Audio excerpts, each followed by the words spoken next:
Well, good morning, everybody. We're reading through Matthew 13 and Luke 8. I've been recorded as saying before, and it's a quotation from Bill Johnson of Bethel Church. The most important thing in your life is what you think about God.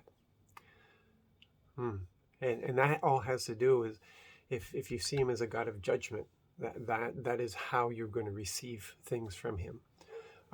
If you see him as being distant from you, that is how you're going to conduct your life. That you're on your own and you got to do your best.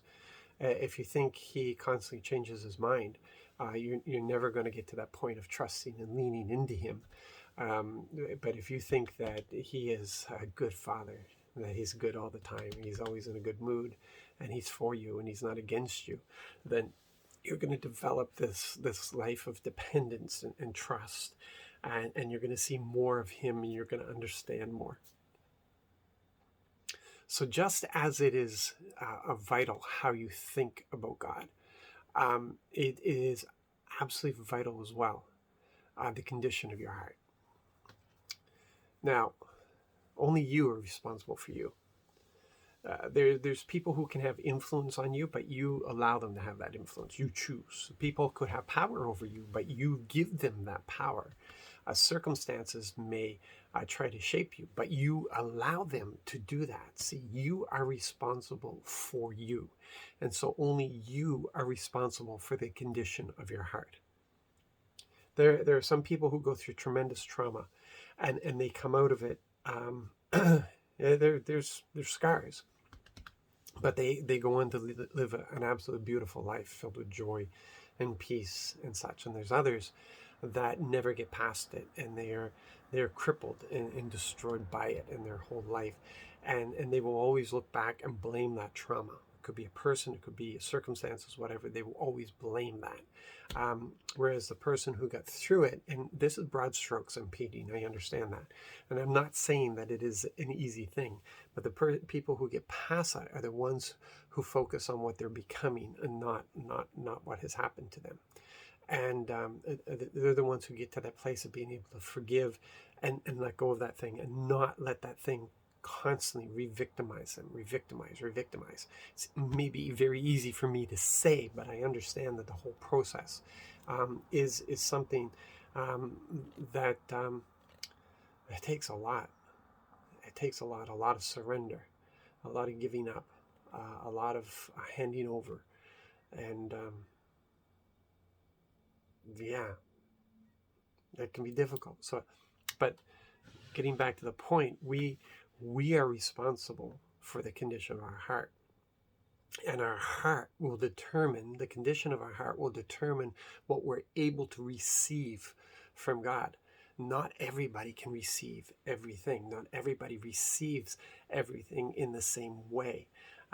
We can be in a place of teaching and walk away all having received different places, some shallow, some deep, some incredible stuff. We can face a situation where God is speaking through circumstances, and some will hear and some won't. Some will see God in everything around them, and other people don't see him whatsoever. And then they say, well, God has withdrawn himself from me. No, he isn't. He's there and he's active and he's very, very, actually, he hasn't stopped talking to you. It's you who can't hear him. And it's often because of the condition of our heart, where we are. People who are going through a tough time will sometimes just not be able to hear him, not be able to see him, because that thing is choking out his voice. And that's where the mature will recognize that and will rely upon who they know he is. We rely upon his promises, so that even if they can't see in that moment, it's dark and they can't see at that moment, they trust that he is there, he is with them, and that staff is going to protect them and keep them on the right path and encourage them. So it's not that it's easy, but it is simple. It is simple. It's trust. And so we, being responsible for our heart, we have to be aware. We have to be so attuned to the Spirit that we know when something is off, and we can check our heart, and we can see whether we've allowed stones. Because as a gardener, you can go out and remove all the stones, right? But the earth is going to continue pushing those stones up. So you have to go through, and every spring you have to go through and remove more stones. And you're thinking, what is this, a rock garden? But it's what happens, the frost, the cold, everything is just pushing those stones to the surface. And so you have to go. So there could be things that have been causing a hardness in your heart. There could be bitterness and things that are just causing a hardness, not allowing the word to get in there. And then there's all the affairs of life. There's the desires that we have and stuff. And we have to check that. We have to check and make sure. Okay, am I so focused on these things that it's just God is becoming second to me? It's just God's moving into the secondary place. But anyway, I don't need to go on. I don't need to give you a full sermon on this. You know what I'm talking about. We are responsible for that heart.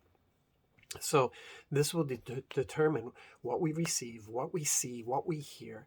This will determine what kind of conversation we have, the depth of that conversation, whether we can hear his voice, not hear his voice, whether we can see his hand or not see his hand. All of this is in here. And so the condition of the heart is so important, absolutely so important. And we have to be good gardeners. We're responsible for this. We are responsible for our heart. We have to be good gardeners, and we have to be willing to surrender things.